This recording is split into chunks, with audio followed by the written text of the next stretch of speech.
어젯밤 전 세계 투자자들의 손이 떨리기 시작했습니다. 바로 기름값 때문이었습니다. 하루 만에 20%나 뛰어올라 휘발유 1리터에 2,000원이 넘는 시대가 열렸죠.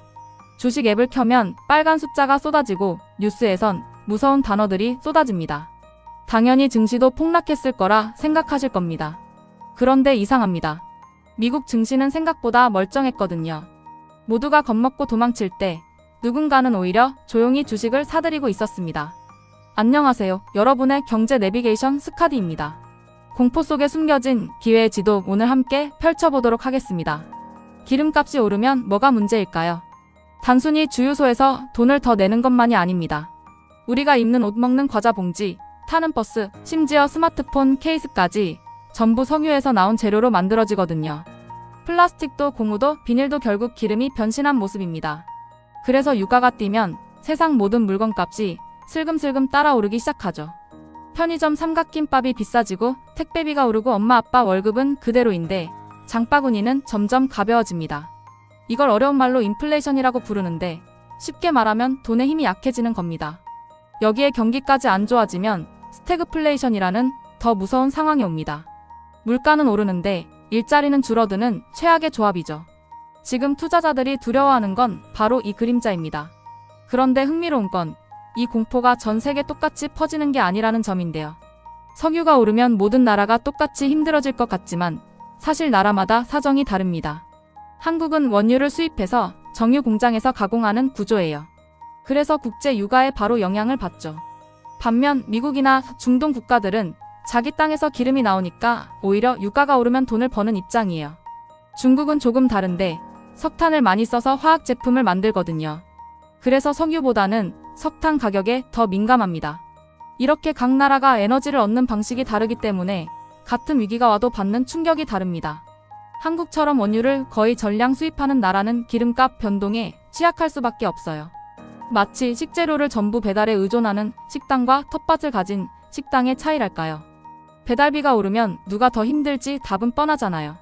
이런 구조를 알면 왜 어떤 나라 주식은 오르고 어떤 나라 주식은 떨어지는지 감이 오실 텐데요. 지금 가장 중요한 질문이 하나 있습니다. 이 위기가 금방 끝날까 아니면 오래 갈까 하는 거죠. 만약 한두 달 안에 상황이 정리된다면 시장은 금방 회복할 겁니다. 잠깐 놀랐다가 다시 원래 자리로 돌아오는 거예요.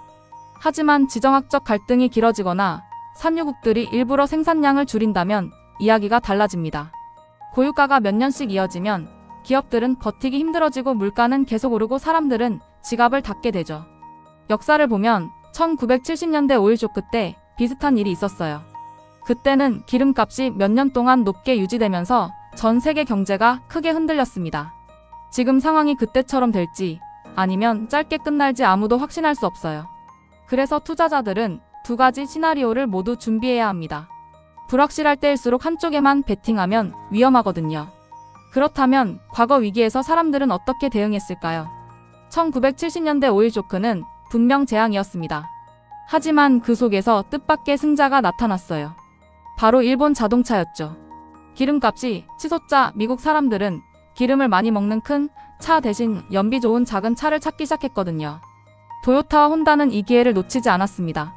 효율적인 차를 만들어 미국 시장을 휩쓸었고 이후 세계적인 자동차 회사로 성장했죠. 위기가 오히려 혁신의 방아쇠가 된 거예요. 지금도 비슷한 일이 일어나고 있습니다. 고유가 시대가 오자 기업들은 에너지를 아끼는 기술에 투자하기 시작했어요.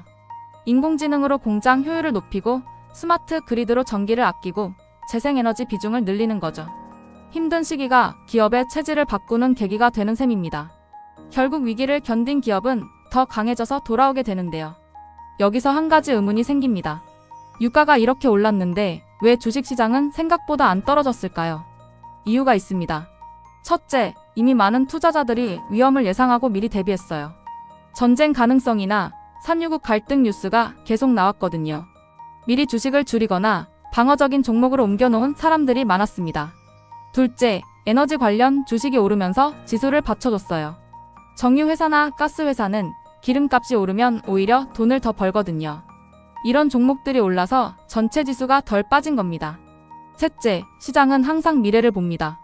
지금 당장은 힘들어도 몇 달 후에는 상황이 나아질 거라고 기대하면 주가가 버티는 거죠. 물론 이 기대가 어긋나면 나중에 더 크게 떨어질 수도 있어요. 그래서 지금은 안심할 때가 아니라 더 꼼꼼히 살펴볼 때입니다. 공포에 떨며 주식을 파는 사람이 있는 반면 조용히 사들이는 사람도 있습니다. 워런 버핏 같은 투자의 대가들은 이런 말을 남겼죠. 남들이 두려워할 때 욕심을 내라고요. 물론 아무 주식이나 사라는 뜻이 아닙니다. 시장이 흔들릴 때는 진짜 좋은 회사와 겉만 번지르르한 회사가 구분되거든요.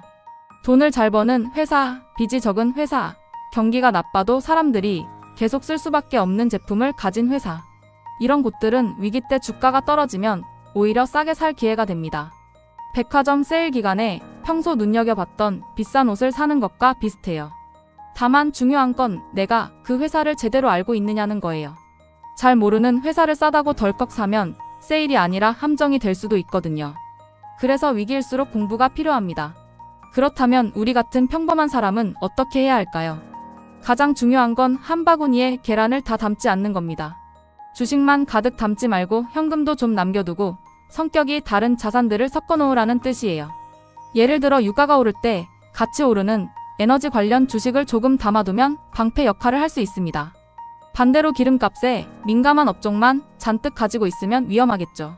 그리고 너무 자주 사고 팔지 않는 것도 중요해요. 뉴스 볼 때마다 불안해서 매도 버튼을 누르면 수수료만 나가고 마음만 지칩니다. 길게 보고 버틸 수 있는 돈으로만 투자하는 게 마음 편한 투자의 비결이에요. 급한 돈을 넣어놓으면 급할 때 손해보고 팔아야 하거든요. 이렇게 기본기를 지키면 어떤 위기가 와도 크게 흔들리지 않습니다.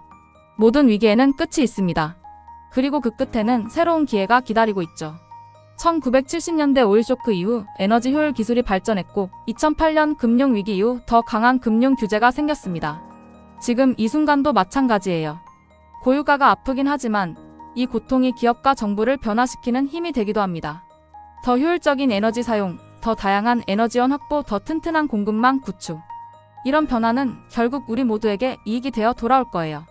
지금 당장은 불안하고 걱정되시겠지만 너무 겁먹지 않으셔도 됩니다. 역사가 보여주듯이 위기는 지나가고 준비된 사람에게 기회가 찾아오거든요. 오늘 영상이 여러분의 판단에 조금이라도 도움이 되셨으면 좋겠습니다.